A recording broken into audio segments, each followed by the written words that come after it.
Hello student, स्वागत है आपका मैकेनिक्स के इस लेक्चर सीरीज़ में। आज हमारे पास एक न्यूमेरिकल है जिसमें दो स्फीयर लिए हैं। मैंने इसके पहले वाले लेक्चर में आपको सिंगल स्फीयर का न्यूमेरिकल कराया था। इसमें जो स्फीयर हमने लिया है, इसमें दोनों स्फीयर सेम साइज़ के हैं, यानी सिमेट्रिक हैं, और ये एक इंक्लाइंड प्लेन पर रखा हुआ है। ये जो इंक्लाइंड प्लेन है, इस हॉरिजॉन्टल प्लेन से वो 30 डिग्री का एंगल बना रहा है। अब हमें क्या करना है, यहाँ पर जितने भी कांटेक्ट हैं उस पर जो रिएक्शन फोर्स आएगा उसे कैलकुलेट करना होता है। दोनों का वेट आपको गिवन है 1000 न्यूटन। आइए स्टार्ट करते हैं। मैंने पहले बता रखा है कि इस तरीके के क्वेश्चन में सबसे पहले आपका काम होता है फ्री बॉडी डायग्राम को ड्रॉ करना। तो यहाँ पर दो स्फीयर हैं, तो दोनों का फ्री बॉडी डायग्राम कंबाइंड इसी में ड्रॉ करना पड़ेगा। फिर उसको क्या करेंगे, हम लोग बाहर करेंगे। कैसे? जैसे मैं अगर इस स्फीयर F की बात करूं तो इसका वेट नीचे की तरफ जाएगा, ठीक है। तो ये हो जाएगा, मैं इसको यहाँ ना दिखा करके यहाँ दिखा देता हूँ। ये हो जाएगा यहाँ से W, ठीक है। और इस पर दो जगह क्या है, कांटेक्ट है। एक कांटेक्ट पॉइंट A से बना है, एक कांटेक्ट पॉइंट D से बना है। ये जो कांटेक्ट A है वो एक सरफेस से है, और सरफेस से जो रिएक्शन निकलता है उसके परपेंडिकुलर निकलता है। और जाहिर सी बात है, जिस बॉडी को वो टच करेगा, यानी उसको पुश करेगा, उसके सेंटर ऑफ ग्रेविटी से पास करता हुआ जाएगा। यानी पॉइंट A से रिएक्शन निकलेगा और F से पास करता हुआ इस तरीके से चला जाएगा। इसे हम कह देंगे RA, और ये परपेंडिकुलर होगा। अब ये जो स्फीयर है, इस E वाले स्फीयर को नीचे धक्का देगा, तो जाहिर सी बात है ये क्या करेगा, एक रिएक्शन ऊपर की तरफ देगा। तो यहाँ से एक रिएक्शन इस डायरेक्शन में चला जाएगा, और इसको हम कह देंगे RD, पॉइंट D पर है, ठीक है। तो यहाँ पर क्या हुआ, इस पर फ्री बॉडी डायग्राम हमने ड्रॉ कर दिया। अब बात करते हैं इस स्फीयर की। तो ये स्फीयर तीन जगह कांटेक्ट में है, C, B एंड D पर, और इसका खुद का वेट भी होगा। तो इसके खुद के वेट की बात करें तो ये नीचे की तरफ होगा W, और यहाँ से रिएक्शन निकलेगा तो वो इस डायरेक्शन में जाएगा, और वो कहलाएगा RB। और ये जो रिएक्शन था, इसने इसको धक्का दिया था इस पॉइंट कांटेक्ट पर, तो यहाँ से रिएक्शन निकल करके ऐसे चला आएगा, और इसको भी हम कह देंगे RD। और ये इस सरफेस रिएक्शन निकलेगा तो क्या निकलेगा, ये एकदम हॉरिजॉन्टल निकलेगा, और ये कहलाएगा RC। अब इसमें क्या होगा, इसमें कॉम्प्लिकेटेड हो गया, आपको डायग्राम में एंगल पता ही नहीं चल पाएगा। तो इसलिए क्या करेंगे, जिन दो स्फीयर का सेंटर था, दोनों सेंटर को बाहर कर लीजिए। यानी मैं ऐसे ड्रॉ कर लूँगा, ये रहा एक सेंटर, और यहाँ से दूसरा सेंटर ये रहा। ये मैंने इसको कह रखा है E, और इसको कह रखा है मैंने F। अब देखिए, यहाँ से E से वेट इसका W, यहाँ से ये एक रिएक्शन हमारे पास RB है ही, और इसी के पैरेलल RA भी निकल रहा है इसी में, तो इसी के पैरेलल हमने बना दिया RA, ठीक है। और इसका वेट नीचे से यहाँ से W, ये हो गया। अब इस पॉइंट पर तीनों रिएक्शन हमें निकल जाने चाहिए। इसके लिए ये रहा हमारे पास RD, और इसके लिए इस तरफ होगा RD, और इस लाइन को हम बना देंगे डॉटेड, ताकि ये न लगे कि आप एक साइड मिला दें। यहाँ पर बना दीजिए हॉरिजॉन्टल, और ये वर्टिकल, और ये हॉरिजॉन्टल, और ये वर्टिकल। लेकिन अभी भी देखिए एक फोर्स छूटा हुआ है। क्यों? क्योंकि पॉइंट E पर तीन कॉन्टेक्ट थे, 1, 2 और 3। तो RB और RD आ गए, लेकिन RC क्या होगा, वो इस डायरेक्शन में यहाँ पर होगा, ठीक है।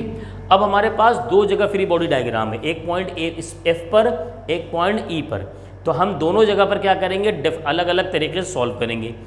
इस पॉइंट पर तीन कॉन्करेंट फोर्सेस हैं, और तीनों को अगर हमें एंगल पता चल जाए तो हम लामीज़ थ्योरम इजीली अप्लाई कर सकते हैं। चलिए यहाँ पर एंगल पता करते हैं। तो W को एंगल की ज़रूरत नहीं, क्योंकि वर्टिकल है, हमें RD और RA के एंगल की ज़रूरत पड़ेगी। सबसे पहले देख लेते हैं RD। ये जो RD है, इस प्लेन के पैरेलल ही तो है।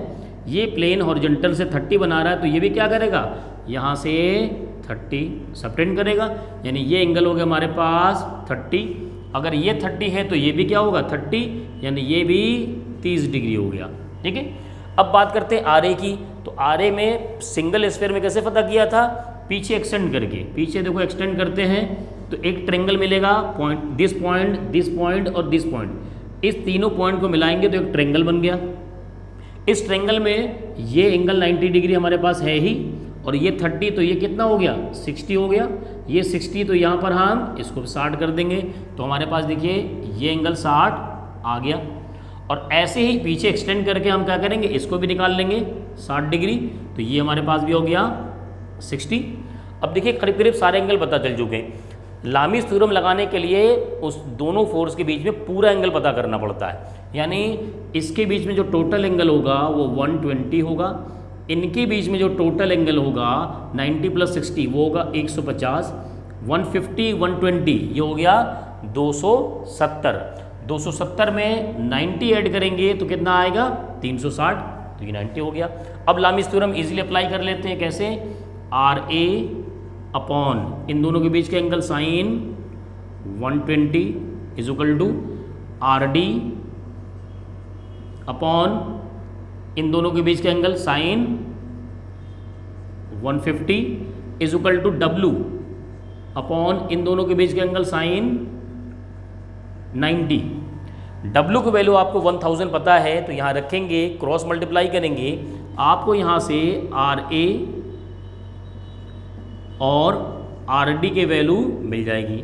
देखिए मैं बार बार कहता हूँ कैलकुलेशन आप खुद से करिए, जब तक कैलकुलेशन आपसे खुद से नहीं करेंगे आपको कॉन्फिडेंस नहीं आएगा और एग्ज़ाम में आपका पेन रुकेगा नहीं। अगर आप कैलकुलेशन खुद से करने लगेंगे तो आंसर आप मैच करा लीजिएगा। इसके बाद हम लोग बढ़ेंगे इस पॉइंट को सॉल्व करने में। अब यहाँ पर क्या है, 4 फोर्सेस हैं, जहाँ 4 फोर्सेस हो जाए वहाँ पर लामीज़ थ्योरम अप्लाई नहीं कर सकते, वहाँ पर आपको अप्लाई करना पड़ेगा सिग्मा FX और सिग्मा FY। ये क्या होता है इसको पहले समझने के लिए सबसे पहला काम होता है सारे फोर्सेस को x और y में डायरेक्शन में लेकर के आना। उसको लाने के लिए हम करेंगे कंपोनेंट, रिजॉल्व करेंगे। कैसे बनाएंगे, जैसे RC देखिए हॉरिजॉन्टल है, रहने देते हैं, W वर्टिकल है, रहने देते हैं। बात आती है RB की, RB न x में है न y में है। अब इसको x और y में ब्रेक करना होगा। ये रिजॉल्व होगा कैसे, अपने राइट और लेफ्ट में टूटेगा, यानी RB के राइट में ये लाइन है, एक फोर्स इधर आ जाएगा, RB के लेफ्ट में ये लाइन है तो ये एक फोर्स इधर आ जाएगा, यानी RB को इधर तोड़ना और इधर तोड़ना है। याद रखिएगा जिस फोर्स को आप रिजॉल्व करेंगे उसके राइट और लेफ्ट इनके बीच का एंगल भी 90 होना चाहिए। ये है रेजोल्यूशन का मेन रूल। अब जिस तरफ एंगल है उधर बना दीजिए कॉस थीटा, यानी RB के लेफ्ट में है एंगल 60 तो यहाँ हम लिख देंगे RB cos 60 एंड ये हो जाएगा RB sin 60। ये हो गया रिजॉल्व हो गया, क्योंकि इसी को तो तोड़ दिया हमने तो इसे ख़त्म हो गया। अब हमारे पास ये x में हो गया, ये y में हो गया। हमारे पास एक फोर्स और है जो x और y में नहीं है, RD। ये भी अपने राइट में और लेफ्ट में, इसके राइट में कौन है, ये रहा एक्सिस, इसके लेफ्ट में ये एक्सिस है। देखिए दोनों के बीच के एंगल 90 है। अब जिधर थीटा उधर कॉस, इसके राइट में 30 है तो इधर ही कॉस होना चाहिए। मैं लिखूंगा RD cos 30 और RD sin 30, ये कैंसिल। अब हमें क्या लिखना होगा, जब सारे फोर्सेस x और y में आ जाए तो हमें लिखना होता है sigma FX is equal to 0। Sigma FX is equal to 0।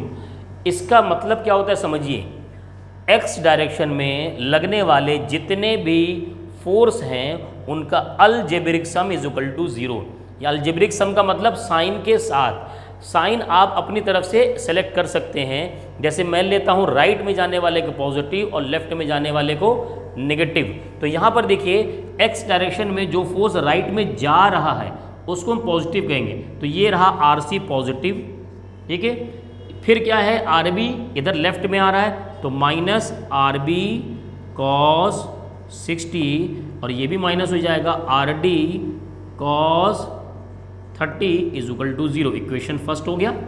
इसी तरीके से हम लिखेंगे sigma FY is equal to 0।